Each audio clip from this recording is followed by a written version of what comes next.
contradictory information, and it's still very difficult to work out. This is the problem I'm facing. Exactly which way things should go. Well, I'm not convinced that the work is as urgent as this report suggests.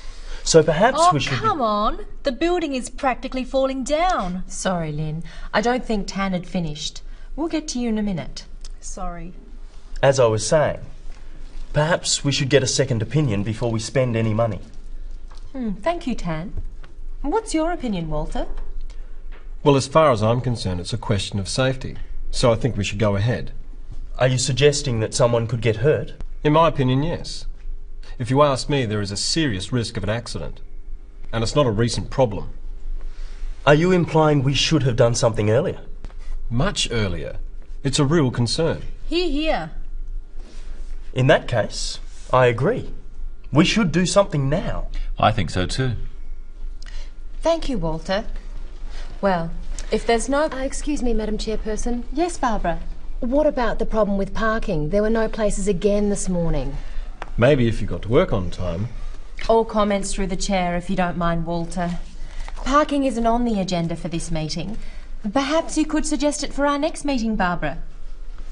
Well, if there's no more discussion, we'll put it to a vote. Hear, hear.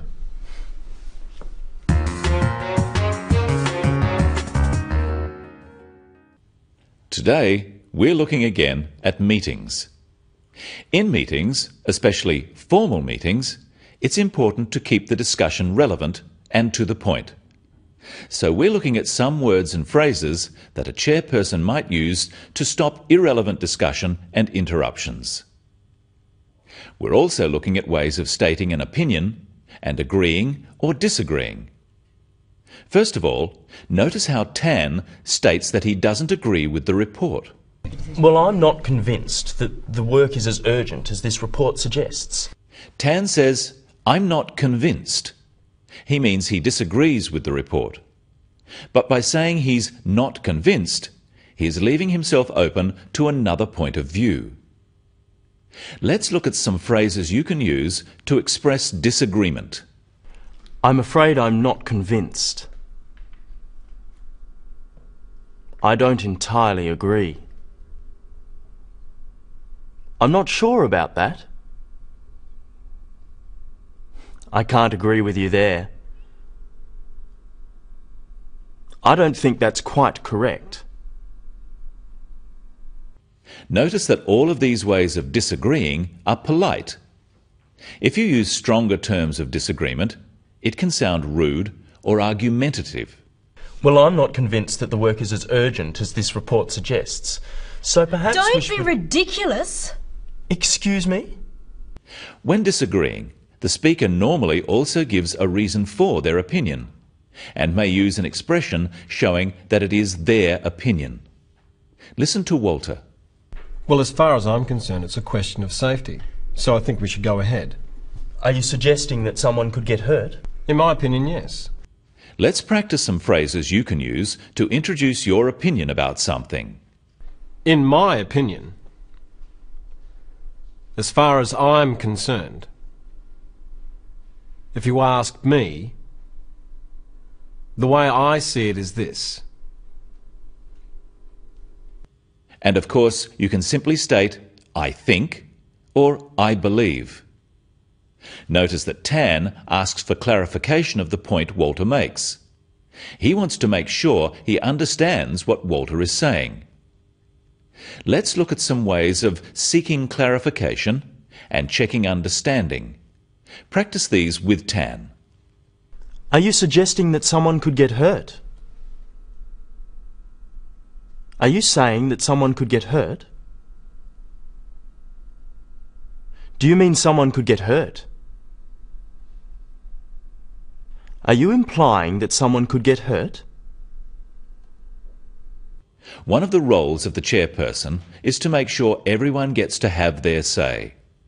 All discussion should go through the chair. That is, people talk to the chairperson, not to each other directly. So the chairperson sometimes has to interrupt or stop someone from speaking. Well, let's see how Denise does this. Well, I'm not convinced that the work is as urgent as this report suggests. So perhaps Oh, we should... come on. The building is practically falling down. Sorry, Lynn. I don't think Tan had finished. We'll get to you in a minute. Sorry. By saying, I don't think Tan had finished, Denise is politely telling Lynn that she shouldn't interrupt, and Lynn apologises. But what should you do if someone keeps trying to interrupt? So perhaps Oh, we should... come on. The building is practically falling down. Sorry, Lynn. I don't think Tan had finished. We'll get to you in a minute. Well, it's obvious with the evidence. Yes, but we do need to hear everyone's views on this. Let's just vote on it. All in good time, Lynn. Please, go on, Tan. Notice that the language the chairperson uses is always polite but firm. She uses sorry, thank you, and please as a way of respecting the other members of the committee, although she is in charge. On the other hand, there is a time factor. It may be necessary to cut people short. And furthermore, if we look more closely at the estimates, we can see... Excuse me. Sorry, Tan. Perhaps we should move on. I'm nearly finished. Yes, but we do have to keep an eye on the time. Perhaps we can come back to that point later. I think it's quite important. It is important, but I think it's more important we hear everyone's views on this. Barbara. There were two key phrases used to stop Tan from sending everyone to sleep. The first one, perhaps we should move on, is phrased as a suggestion, but it is said in a firm way with a falling intonation at the end. Practice with me. Perhaps we should move on. This falling intonation makes it a more definite statement rather than a suggestion. The second one was put as a reason for moving on, that time is short. Notice the emphasis on the word do and practice after me. We do have to keep an eye on the time.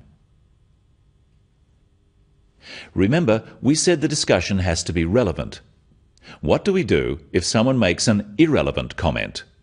What about the problem with parking? There were no places again this morning. Maybe if you got to work on time. All comments through the chair, if you don't mind, Walter. Parking isn't on the agenda for this meeting.